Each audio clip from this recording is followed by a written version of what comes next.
Welcome sa aking channel. I'm Jelly Ann from Jelly Ann Tutorial. Kung bago ka pa lang sa aking channel, pahingi naman dyan na isa-subscribe.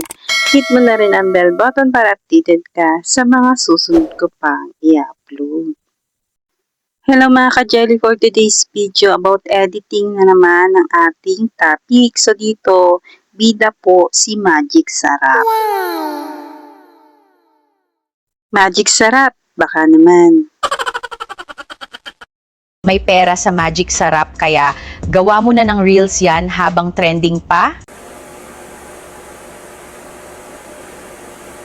So ganyan po ang ituturo ko sa inyo for today's video at kung interesado ka ay tapusin mo ang video na to hanggang dulo para meron ka ng pang reels at makisabay ka na rin sa trending ngayon.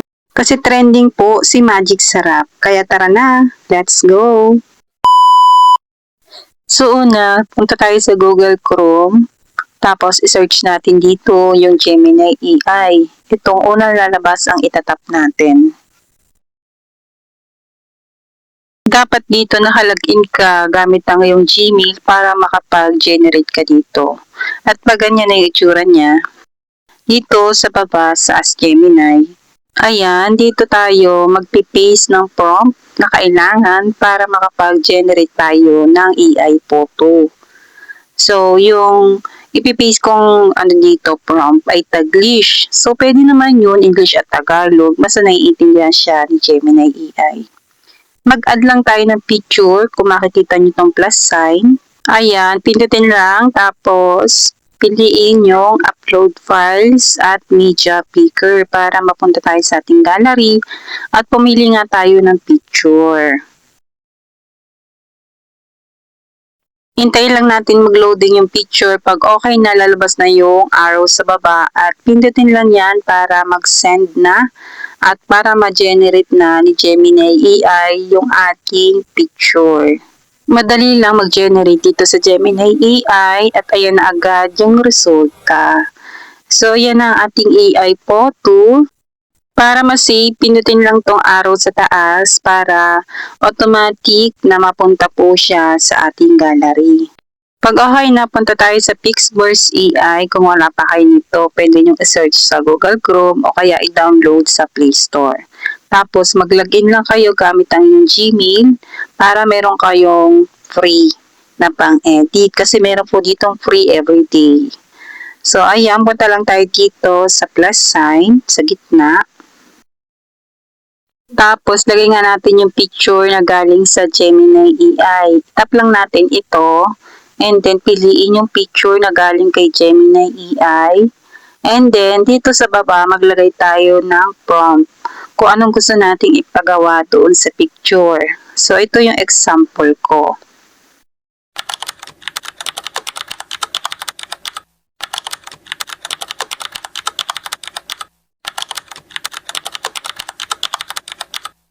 So, yan, nilagay ko dito, may pera sa Magic Sarap. Gawan mo na ng reels yan habang trending pa. So, yan. And then, pindutin natin itong create para maging video na yan.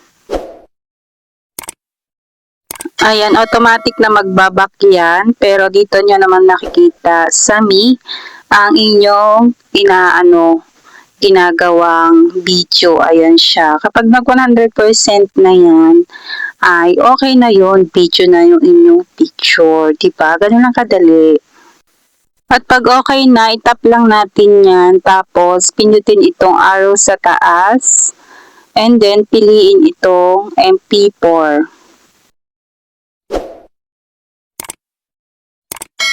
Ayan, para ma-save po siya sa ating gallery. At meron pa po tayong isang gagawin para po matanggal yung watermark ni Pixverse AI.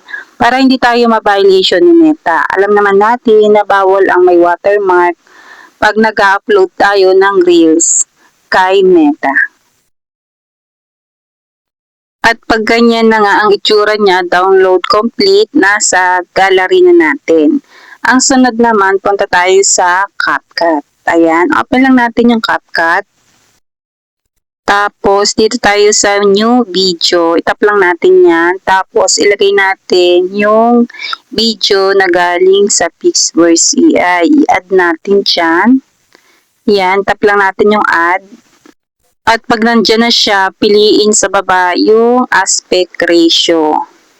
So, yan, piliin natin itong aspect ratio. Tapos, piliin natin ito yung 9:16 kasi pang reels po yan. And then, itap natin yung video para mag-highlights. Tapos, i-zoom in lang natin para mawala yung watermark ni Pixverse AI. So, yan. And then, play na natin siya. At pag hindi nahagip yung watermark, okay na yun. I-delete muna natin tong ending ng CapCut para wala siyang watermark ng CapCut. So, dito yung video natin hanggang 5 seconds lang. At kung gusto nyo nga mahaba, katulad nga ng pang reels nyo ay kailangan nga ng 10 to 15 seconds, edi mag-generate ulit kayo ng dalawa pang video. So dahil hindi naman ako mag-generate ulit ng bago at isa lang ang ginawa ko, lalahukan ko po siya ng aking original na video. So ito, pipili ako sa aking gallery at i-add ko nga siya dito. So ayan, para hindi naman siya pure AI lamang, meron pa rin tayong original na video sa ating reels. So pag okay na, pindutin na natin yung export sa taas para mag-save na siya. Hintayin lang natin mag 100% at pagka 100% na nasa gallery na natin yon at pwede na nga natin siyang i-post sa reels. At ito na nga po ang resulta ng ating na-edit. May pera sa Magic Sarap kaya gawa mo na ng reels yan habang trending pa.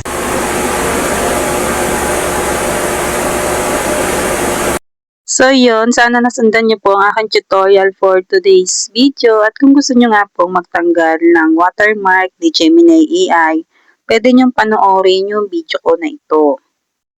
Ayan, in-explain ko po dyan kung paano matanggal yung watermark ni Gemini AI. At kung gusto niyo naman pong gumawa ng sarili niyong prompt, ay meron na po akong mga ginawang tutorial about dyan.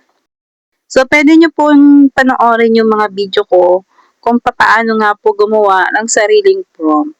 Bago tayo magtapos, shoutout ko muna itong si Funny Kid. Nag-comment siya, "Thank you sa free prompt po ma'am. More videos like this po.